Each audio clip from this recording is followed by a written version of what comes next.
you're not permitted to do these kind acts for them. But that precludes, he said, Gentiles who live under monotheistic religious principles and who observe, he was referring to, of course, Christianity, which for him was the religion of Provence in France where he lived. Um, uh, so so this halacha, that it is usher to return the aveda of a Gentile, is referring to a non-religious Christian or non-religious Gentile who's living a life of really indulgence and is not even abiding by the 7 Noahide laws. Okay, so I just wanted to make that point. And then the second halacha is b'makom sheyesh chilul Hashem kishalo yachzir, that when there will be a chilul Hashem if I don't return it, kigon shematzu b'makom sherubam Yisrael v'ha'akum yachshov sheha Yisrael ginavo chayav lahachzir. So let's say, for example, a Gentile loses an object as he's shopping in Thornhill. So there's identification. There's a siman in this object that there's certainly the capability of returning it. And so if the Gentile loses it in a place which is predominantly Jewish, and the person who finds it does not return it, this will cause a chilul Hashem potentially. And so therefore, then you would have to return the object unconditionally, even if it was someone who was not living a life of propriety. And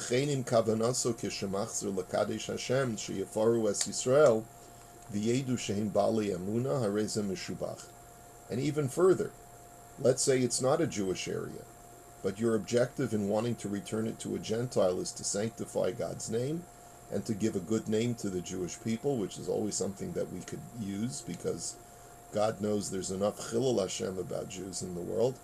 So it would certainly help if we could sanctify God's name. I would go even further, that in today's times, there are so many things that Orthodox Jews do that brings us dishonor, that it is necessary whenever we have an opportunity to sanctify God's name. So I would say that this is absolutely imperative, that even when there's an exemption for Hashavas Aveda, but if there's an opportunity for Kiddush Hashem, we are absolutely obligated to do so. Okay. Halacha Gimel. Matzah b'makom sherubam goyim af b'yesh basimin harei elu shalo. As we said, if you find it in a place which is majority Gentile, then even if it has a siman, technically you're allowed to keep it.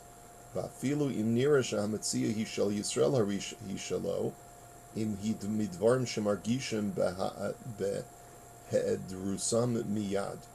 He says, but even further, even if you find it in, let's say, the Eaton Center, but you can tell that perhaps it belongs to a Jew, you still would be exempt.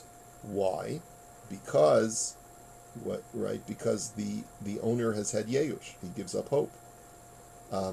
Now, we said that the exception to that would be Jewish artifacts, like tefillin and things like that a Gentile would have no use for. So there, a Jew doesn't have yeush, and he hopes that he'll be able to retrieve.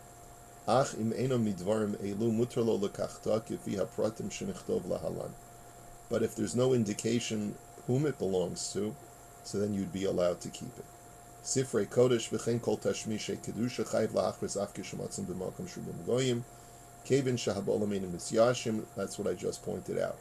That all Judaica, such as Holy Writ and things like that, you would have to announce even in a place which is majority Gentile, because the Jew will not have yeush, because a Gentile has no use for these things and will want to at least claim a reward of some kind.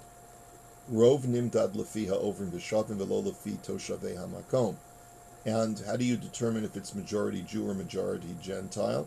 It depends on the passers-by in that particular spot, not based upon the residents of that area, but rather the foot traffic that goes through there, that the place where you found it. Kagon. Matza aveda barova hayudi b'Yerushalayim harei ilu shalo ki rov ha'ovrim v'shavim sham Hein Goyim. He says, let's say, he gives an example. You're in the old city of Jerusalem and you find a lost item that in the Jewish quarter, right? Uh, he says you're allowed to keep it because the majority of passers-by through the Jewish quarter of Jerusalem are Gentile. Now, I don't know, this was written probably within the last 10 years. He says he heard this from Rav Elyashiv. Is that true, that the majority of passers-by through the Jewish quarter today are Gentile? I don't know, maybe because of the tourism. I suppose so. I suppose also it depends on, maybe during a pandemic that would not apply. But certainly when tourism is at its peak, I think you could make the argument that the majority of passers-by through the Jewish quarter in the old city are Gentile. That's Aveda. בסוך בניין של יהודים שממקום ברחוב שרובם גויים חייב להכריז כי רוב העוברים ושבים בבניין הינם יהודים. And conversely, let's say you find a lost item in an apartment building where the majority of the residents are Jewish, then even if the majority of the residents on that block are Gentile, but if it's a majority Jewish building, so then you'd have to return it. Vav. אף שאינו חייב להכריז באופן זה רוב גויים, אם בא ישראל ונתן בסימן טוב וישר להחזיר לפנים משורת הדין ועין הערה.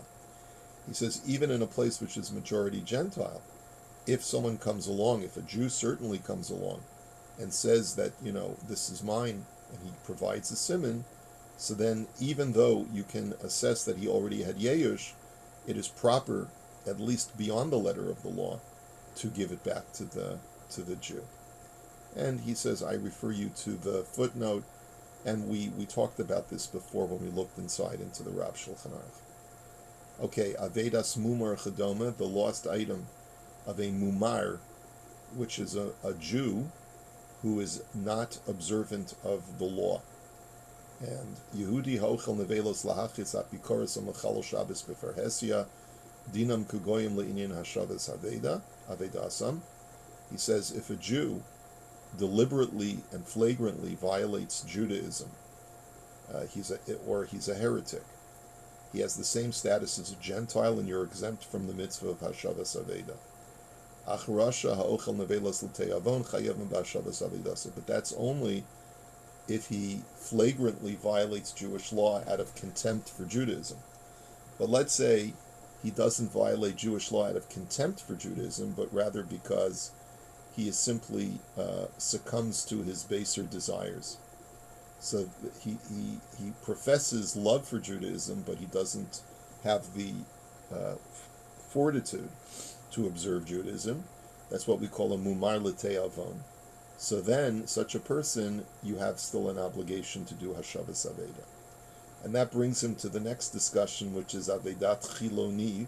In today's modern world, how do you treat a chiloni? A chiloni is the Israeli term for a non-observant Jew. Matzah aveda v'yodea she'ishal adam she'eno shomer Torah mitzvot chayav lahashiv, ela im ken yodea shehu mumar lahachis. So in Israel today, if you find a lost item in a Jewish area, even if it's mostly secular, as far as their observance, you still have an obligation. Because Jews today have the status of tinok shenishba, right? Someone who just wasn't raised with Jewish, really Jewish education properly. And therefore, unless you know for sure that this person is like an evil heretic, so then you have an obligation to return it to them. Okay.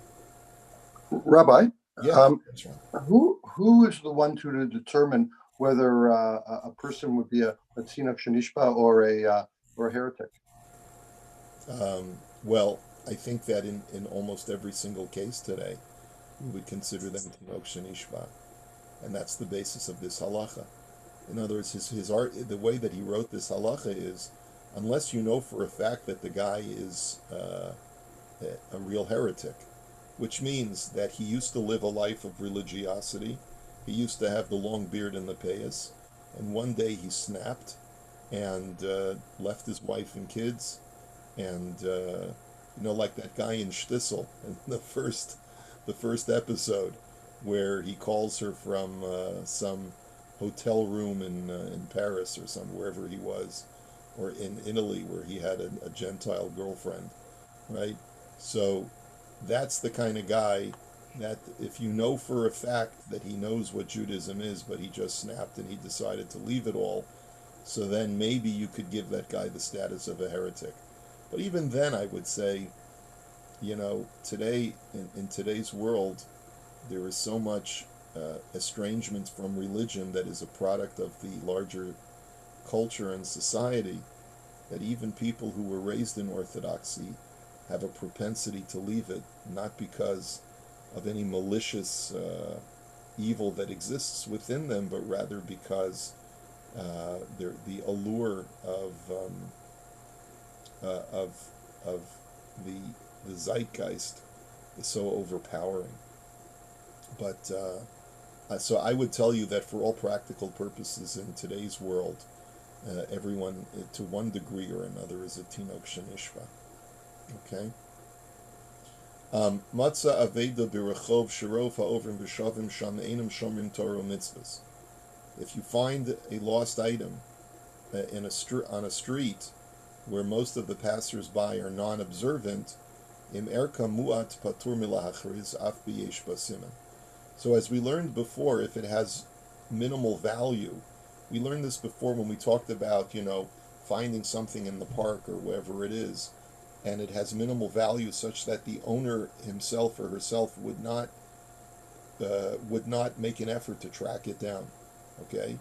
So here I guess he's saying something similar. If it has minimal value, you don't have to make an announcement, even if it has a simon. But if it has great value, so then you do have an obligation to make an announcement.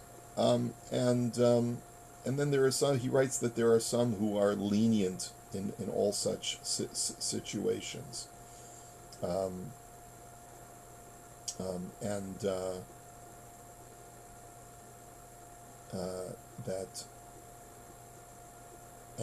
the reason for that is that the reason why some people are lenient is because when people are non-observant, even if they're mostly Jewish, they don't know the laws about Hashavas Aveda, and they're not going to be careful about it. And so I really do think it all depends upon the culture in which you live. He's writing this in Israeli culture. He says most people are not going to want to return something even when it has great value, and if they're not observant, if they're not religious, and therefore you can assume that the owner had Yeush.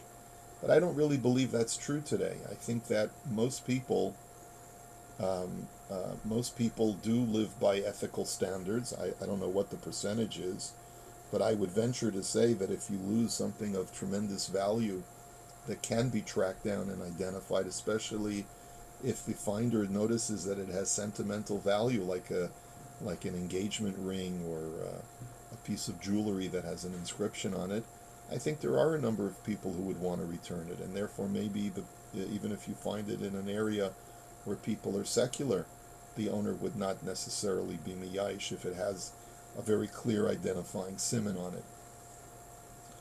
Okay, another exemption from Hashavas Aveda is what we call Zakein Ve'ena Lefi Chavodo. We haven't yet seen this in the Rav Shulchan Aruch, but as we continue along, I do believe we will see it. This is discussed by the Gemara. If a sage finds this or sees something on the road, but it is below his honor for him to retrieve this item and to work on the mitzvah of Hashavas Aveda, he is exempt. Hamotze Aveda shechayv b'hachrazasa achu zakeno talmid chacham. So if you find a lost object, where normally you would have to make an announcement, but the finder is either an elderly person or a scholar, or kolish nichbad mitzad oshro u'mishpachto, or any other kind of person whose stature in society places him above places him above this, going to this effort. Ve'enze mikvodo lasis aveda. It would be considered a diminution of his honor for him to be seen carrying or schlepping this item. Mutter lo lahalim einav mimena v'lo lahagbia. So halacha does allow him to say, I'm exempt from this mitzvah. I'm exempt from this mitzvah because I found, some kind of, I found an electronic toy, and it's beneath my honor for people to see me walking around with this electronic toy. Okay, perhaps. Which, of course, So would a person, hello? may I ask something? Sure. So a person who usually is like this would have an entourage or some people around him. So wouldn't he be obligated to ask somebody to pick it up and take care of it? Yeah, but not every honorable person has an entourage. Or a student? Some people travel solo, even though they're very big Talmidei Chachamim. Yeah, yeah. Anyway, hol v'yesh makom litos v'liftor es atzmo b'makom shechayav kavu chazal geder ledavar. So he says many times a person could make an improper assessment and say, well, maybe I'm exempt. And so our sages gave us certain parameters for this halacha. V'hu keitzad hayanoheg im ha'isa haveda shalo. See, and the criterion basically is as follows: if you find an object, if it was your object that fell out of your pocket, would you pick it up, or would you be embarrassed to be seen in public with it? Im lo haya mitbayesh litolosa, azayin hagam kach gam ba'avedas acher. If you wouldn't be embarrassed if it was your item, so then you should also do the same for other people, and you have an obligation to return it. Ach im b'shel atzmo lo haya magbiha. But if it's an object that if it fell from you, you would not pick it up. Let's say it's something that once it fell in the mud, and so you would normally just leave it there. So mutar lo linho kach gam b'shel chavero. This is talking about a person, let's say, who may be very wealthy and wants to exempt himself because it's beneath his honor to schlep something that's dirty or something that has very little value. Amnam im lo haya magbiha af im hayta shalo ach ein ze machmas shehu mechubad be'emet el mishum shemagbiha da'ato u'machshiv et atzmo mida'ato hageboha chayav laharim b'shel chavero. But let's say you wouldn't pick it up not because of your objective societal stature, but rather because you're just an ego-filled, arrogant person. So then you still have an obligation to return it. So it's a little bit hard to make such an assessment. I mean, if a person is an egomaniac, then how's he supposed to know? Well, am I such an important person because of my ego, or because objectively people hold me up with great esteem? Obviously, there are many people who don't really have a good grip on reality, and so they may not be able to make that assessment properly. And therefore, he writes, that if a person seeks to go upon the good and upright path, then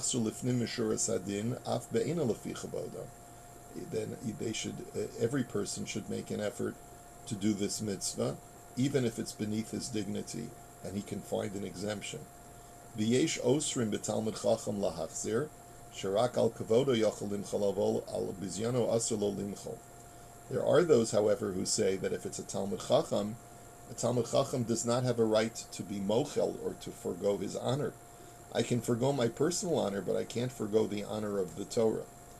V'la osrim imrod salasos lifnim mishuras adin, imakar saba olam yishalem mehem ikiso, v'meino makiram gam b'yesh bo siman lo yitol.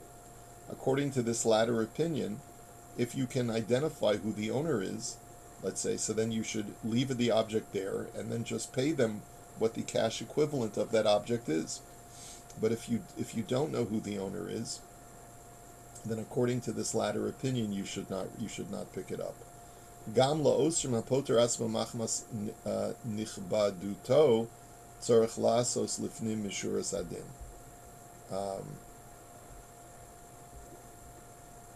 I think what it means is that if a person wishes to exempt himself because of his own self-honor, he still has to return because,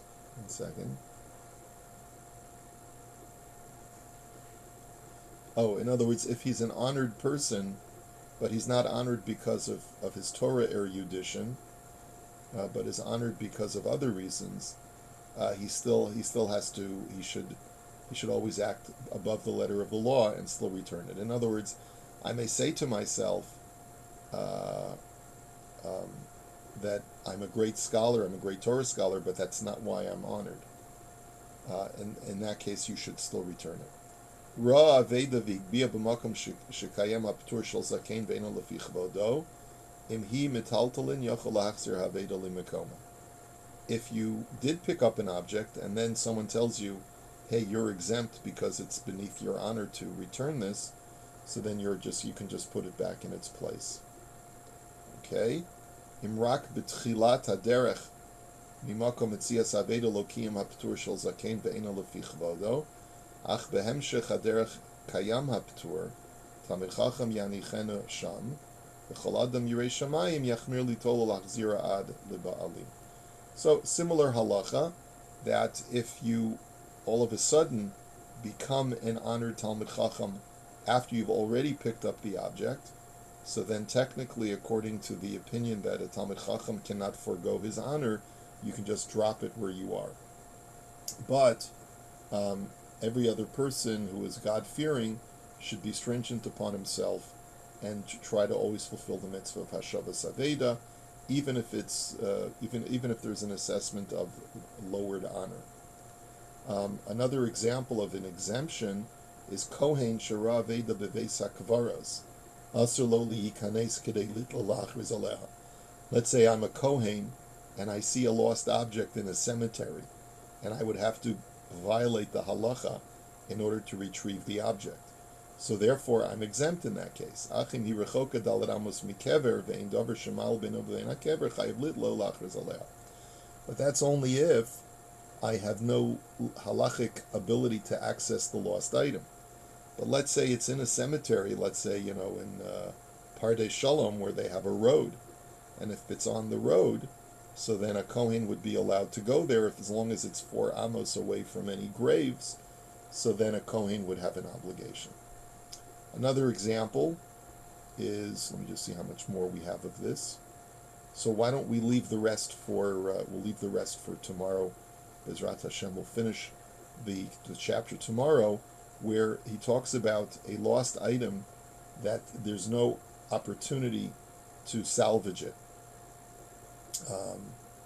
where the owner has no ability to give it back to the person who lost it, which means that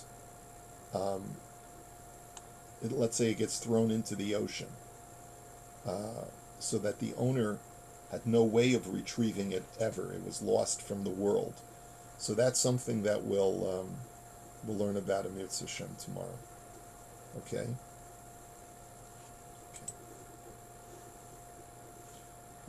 Everyone, well, we'll see you tomorrow.